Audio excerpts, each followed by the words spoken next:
Today we discuss the injury to Adam Pelech and how the Islanders can handle that. Plus, we have a look at the rumors about Patrick Kane and him being a possible trade target for the Islanders, and a whole lot more. All that coming up on today's Locked On Islanders podcast. Your Locked On Islanders, your daily podcast on the New York Islanders. Part of the Locked On Podcast Network, your team every day.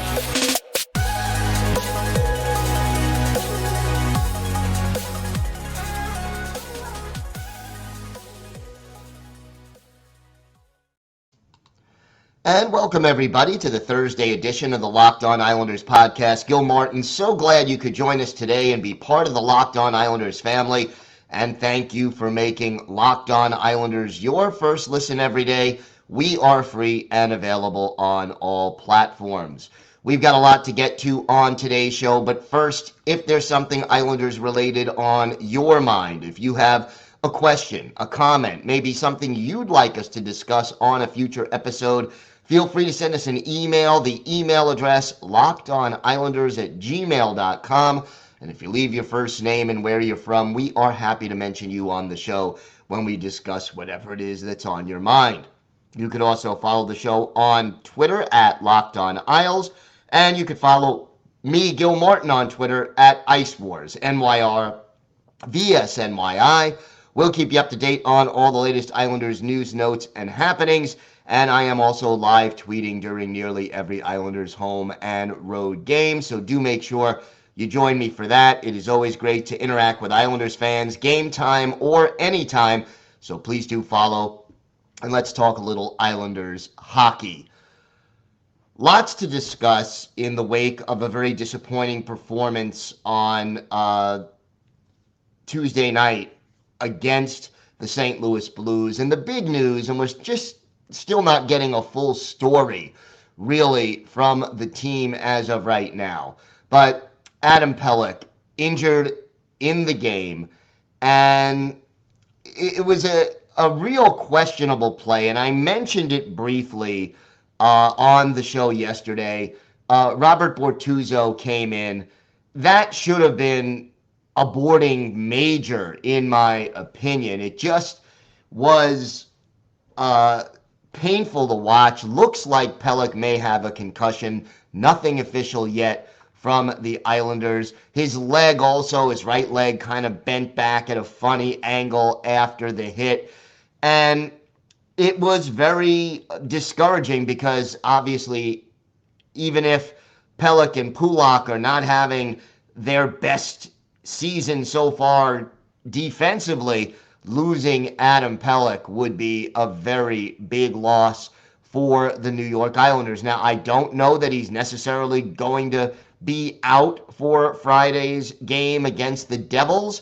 Certainly against a team that is playing as well as New Jersey right now, the Islanders really do need the duo of Pelech and Pulock in the lineup, and it looks like they may not have it. So that's going to be an issue. Now, obviously, the next man up normally would be Robin Salo. And to me, seeing Robin Salo out there, he played the first 4 games of the season, scored 2 goals, but hasn't been in the lineup really since October 22nd, which is, a month and a half. So, he's gone down to Bridgeport, played a little bit. To say he's, though, out of practice is an understatement. So Salo, again, definitely has the offensive talent. The question is consistency and doing it consistently at the NHL level. So we have to see what happens with that. Now, the other possible option, maybe you want to bring up Samuel Bolduc. Bolduc right now, 19 points down in Bridgeport in 22 games. But here's the thing. I don't know if the Islanders organization and Lou Lamoriello feel that Bolduc is ready. And, the whole thing with Lou is that he tries to be patient with a lot of these prospects. And he'd rather bring them up a couple of games too late, or even a month too late, or a few months too late than too early. And I think they are much, much more likely to turn to Salo than they are to turn to Bolduc. And then even within the question of, let's say they go with Salo, which I think is by far the more likely option if, and again, it's if, because we don't know for sure, but if Pelech does indeed miss time. How do you pair this one out? Do you actually go with Salo and Mayfield as your third pair and then make that move? Do you just put Salo in place of Pelech and have him team with Pulock? That would be an interesting move. Or do you go Salo Dobson, which may not be steady enough defensively in my mind? So Lane Lambert, Lou Lamoriello, they've got some real questions to answer when it comes to figuring out what to do if, and again, I reemphasize that we don't know whether or not Adam Pelech will miss time, but the hit itself didn't look good. And, one other thing that bothered me about it, the Islanders did not react. And I'm not saying the hit was intentional by Bortuzzo. I'm not saying he was trying to hurt Adam Pelech. I don't believe that to be the case. The question to me is that the Islanders should have responded. It was not a clean hit. It was too close to the boards. The old saying is, if you could read the name on the back of the guy's sweater, you're not supposed to hit him into the boards head first. Well, that rule was certainly violated. And I'm not saying you got to start a line brawl here, but some kind of response to Bortuzzo after delivering that kind of hit. I know the Islanders were losing the game at that point and they didn't want to take a penalty. All understandable to a point, but there should have been some response when their teammate gets hit on a play like that. I just feel that that's what you need to do, especially a player as valuable as Adam Pelech. So I was disappointed in that. Again, not advocating for a line brawl, but at the very least, a message of some kind, even if it's a verbal message, has to be sent to Bortuzzo that you're not going to get away with that kind of a thing. So to me, you want to see the teammates standing up for each other, and I was disappointed that I didn't see enough of that in the game against St. Louis last night, and it's one of the reasons the Islanders, when they're successful, that they win. So we'll see what happens. Pelech, his status, will hopefully have an update some point later today or certainly on Friday when we get a little closer to the game time, morning skate Friday. But as of right now, that hit just did not look particularly good. We have got a lot more to discuss on this episode of the Locked On Islanders podcast. Some rumors now that Patrick Kane may be a trade target for the New York Islanders. We'll discuss that, plus a whole lot more still to come on this episode of the Locked On Islanders podcast. Today's episode is brought to you by your friends at BetOnline. BetOnline.net is your number one source for sports betting info, stats, news, and analysis. Get the latest odds and trends for every professional and amateur league out there, from football to basketball to World Cup soccer, the NHL, and esports. We've got it all at BetOnline.net. And if you love sports podcasts, you can find those at BetOnline as well. We're always the fastest and easiest way to get your betting fix. You know the Islanders are going to be underdogs Friday against the Devils. Check out the odds at BetOnline to see if your knowledge of the Islanders can help you with your bets. Head to the website today or use your mobile device to learn more. BetOnline, where the game starts. Thanks for making Locked On Islanders your first listen today. For your second listen, check out Locked On Sports Today. From the games that matter the most to the biggest stories in sports, Go beyond the scoreboard and behind the scenes with local experts and insights only Locked On can provide. Locked On Sports Today, available on this app, YouTube, and wherever you get your podcasts. So, more rumors going around as far as the Islanders possibly wanting to add that goal scorer, and we all know how long it's been that we're waiting for this move all throughout the offseason and the trade deadline last year, and it just still hasn't happened. But story in the New York Post that Mathew Barzal kind of excited about the possibility of Patrick Kane coming to the Islanders. And look, we know this much about Patrick Kane. He is on the Blackhawks. As much as they are playing a little better than most people expected them to this year, the Blackhawks are in rebuilding mode. Not so sure that Kane fits into that rebuild. And the question becomes, would the New York Islanders be interested in Patrick Kane, and what would it cost?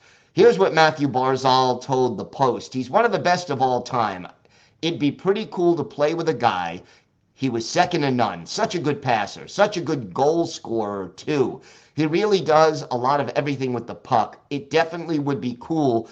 I don't know if the rumor is legit or not, but it'd definitely be cool. So, look, what do you get if you're talking about Patrick Kane? You're talking about a player who was the first overall pick in the entire 2007 NHL entry draft. And you're talking about a guy who is a leader, a guy who has led his team to 3 Stanley Cup wins, won the Conn Smythe Trophy in 2013, the Hart Trophy in 2016, the Calder Trophy back in 07-08. He is a 4-time postseason All-Star. He has played in 1,132 games and has 1,200 points, 434 of them goals. Now, this year, not off to as good of a start as you would hope. 4 goals, 20 points in 25 games. But again, playing on a Blackhawks team that is in full rebuild mode. Had 9 power play goals last year, only 1 so far this year, but very little doubt that he can give you help on the power play, and he is still playing 20 minutes a night, averaging 20:08 of ice time on the Blackhawks right now. He's a right wing who shoots left, and certainly would be a heck of a compliment to Mathew Barzal. Just a year ago, 26 goals in 92 points in 78 games. So certainly adding Patrick Kane would be monumental for this team. He is 34 years old, just turned 34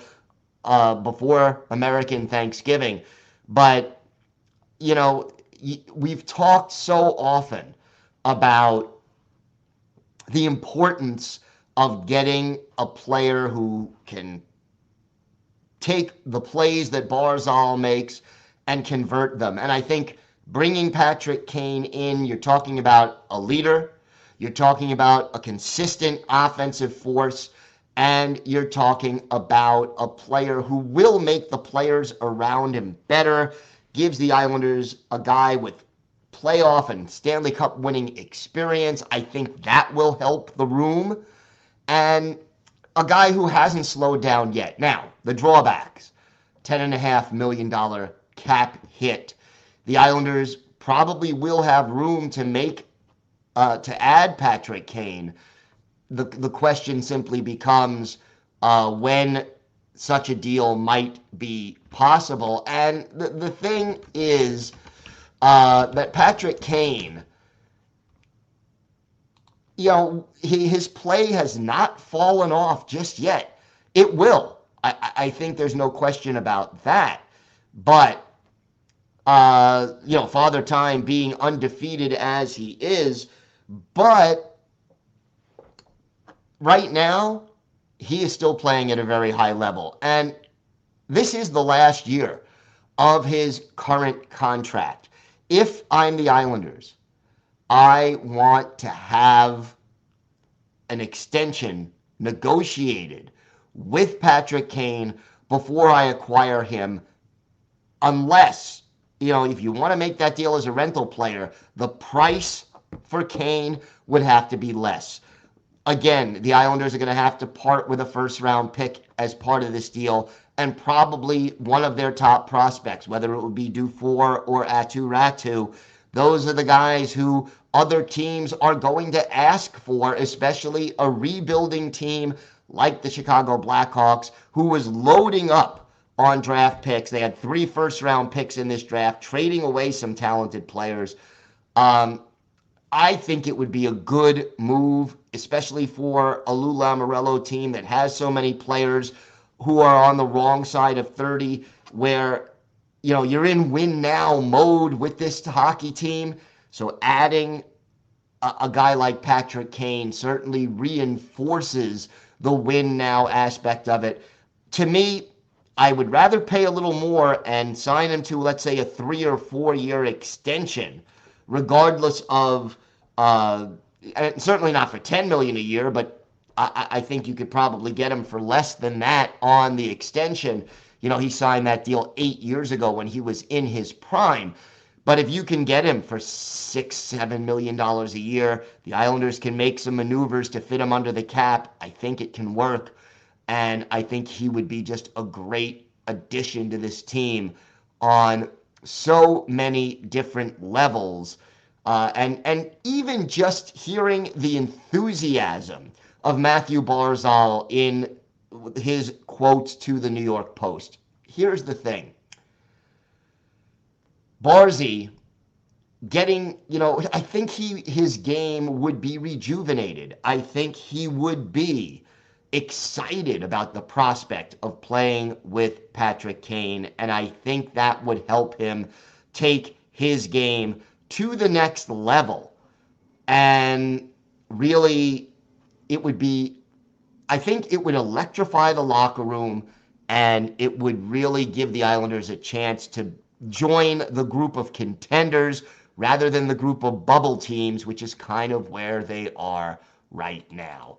We have got a lot more to get to on this episode of the Locked On Islanders podcast. We have our Islanders birthday of the day, a player who recorded the first hat trick in Islanders history, plus a couple of thoughts I had after last night's game against the Blues that I think you'll be interested in, because just disappointing. Something I'm noticing about this team that I wanted to share with you. So we've got that and a whole lot more still to come on this episode of the Locked On Islanders podcast. Time now for our Islanders birthday of the day, and Friday would have been the 80th birthday of former Islanders winger Germain Gagnon. Originally broke into the NHL with the Montreal Canadiens for a 4-game stint in 1971-72. Kind of got buried in what was then a very deep Canadiens farm system, and then joined the Islanders for their initial season in 72-73, and was with them until the trade deadline of 73-74. Gagnon scored 12 goals, had 41 points in 63 games in the first Islanders season, added 8 goals and 22 points in 62 games before getting traded to the Blackhawks. Had another season with the Blackhawks and then got traded midseason to the Kansas City Scouts in 1975-76 when he finished his NHL career. Played in 259 NHL games, 40 goals, 141 points, 72 penalty minutes. Add 19 playoff games, all of them with the Blackhawks, 2 goals, 5 points, and 2 penalty minutes in those. We're going to go back and look at Germain Gagnon's best game as an Islander. November 1st, 1972, the Islanders, as a franchise, were not even a month old. They traveled to the West Coast to take on the California Golden Seals. In goal for the Islanders, Jerry Desjardins, Gil Martin, the goalie for the Seals. And it was our Islanders' birthday of the day Germain Gagnon with his third goal of the season. Dave Hudson and Ken Murray, the assist at 11:59. Islanders up 1-0 midway through the first. But the Seals get back in it on an unassisted goal by Craig Patrick, the future GM and coach of the Rangers and the Penguins. His first of the year at 16:30. We're tied at 1. Jim Mayer scores his second unassisted at 17:25. That makes it 2-1 Islanders after the first period. In the second, the Islanders extend their lead to 3-1. Don Blackburn, his first from Brian Lefley and Brian Marchenko at 9:25. That's the only goal of the second. 3-1 Isles after 40 minutes. Ed Westfall, the captain, makes it 4-1, his fourth from Jim Mayer. And then our Islanders' birthday of the day, Germain Gagnon, his fourth from Dave Hudson and Billy Harris at 4:03. All of a sudden, the Islanders have a 5-1 lead. But then, with Jim Mayer off for hooking, Craig Patrick, his second of the game, Ivan Boldarev and Walt McKechnie, the assist at 12:14. That pulls the Seals to within 5-2. But a couple of minutes later, Germain Gagnon, our Islanders' birthday of the day, completes the first hat trick in Islanders history, his fifth from Billy Harris at 15:05. 29 saves for Germain Gagnon, for Jerry Desjardins in this one to earn the win. Islanders outshot 31-29 in this one. And for Germain Gagnon, our Islanders' birthday of the day, he had the hat trick, a +3. And he had 5 shots on goal that tied him for the team lead in this game with Billy Harris. Final score, Islanders 6, Golden Seals 2. And the Islanders skate away with the win and the first hat trick in franchise history. This, by the way, was the Islanders' second franchise win. Their first came against the LA Kings. That improved the Islanders' record to 2-6-1. The Seals fell to 2-7-1 on the year. So, although he passed away about 8 years ago, this would have been the 80th birthday Friday of Germain Gagnon, and he is our Islanders' birthday of the day. Had to give you some thoughts about this team and the way that they've been playing. Bad starts, not doing the things this team needs to do to win. And that's what's been frustrating. The New York Islanders are not a team like the Edmonton Oilers. If you have Connor McDavid and Leon Draisaitl and Ryan Nugent-Hopkins and, all those high-powered, high-scoring guys, you can afford to be down 3-1, 4-1, and realize, hey, we can come back. Or you can get away from your style, knowing how dangerous your offensive weapons are, and you can get back into the game. Not the Islanders. Not the way this team is built. The way this team wins hockey games is they outwork you. They dig aggressively. They back check aggressively and take the man out of the play. Bottom line is, this Islanders team needs to outwork their opponents in order to win most of their games. So they're not doing that consistently. They cannot take a whole period off or a period and a half. They can't wait for the third period and say, okay, we're ready. Let's go out and play our game and we'll win most of the time. This team is getting away from what they do well. And I like the idea of the defenseman pinching and creating opportunities, but it cannot be at the expense of giving up as many odd man rushes as they gave up against the Blues. And it cannot be that the Islanders are giving up too many quality scoring chances and just taking periods off and time off. This team needs to be a blue-collar working team, and they're not playing that way right now. They've gotten away from that style of play over the last few games, let's say the last 4 or 5 games. Lane Lambert needs to straighten this team out and get them back on track, and I do believe he can do it. But boy, if they go into the next 6 games with 5 of them being against really good teams, They have to play Islander-style hockey. They have to dictate the style of play of the game rather than react to what the other team is doing. And they haven't been doing that lately, and that has been the reason they've lost 3 out of their last 4. I want to thank you for making Locked On Islanders your first listen. For your next listen, check out the Locked On Sports Today podcast. The biggest stories of the day, plus instant reactions, big game recaps, and the take of the day. It's available on the Odyssey app, YouTube, and wherever you get your podcasts. We will be back tomorrow. We will have a full preview of both of this weekend's games, starting with the Friday game against the Devils, and then, of course, a game as well coming up on Saturday at home against the Carolina Hurricanes. So 2 big games for the Islanders coming up, and we'll preview that and a whole lot more. Until then, have a great day, everybody. Stay safe, and of course, let's go Islanders!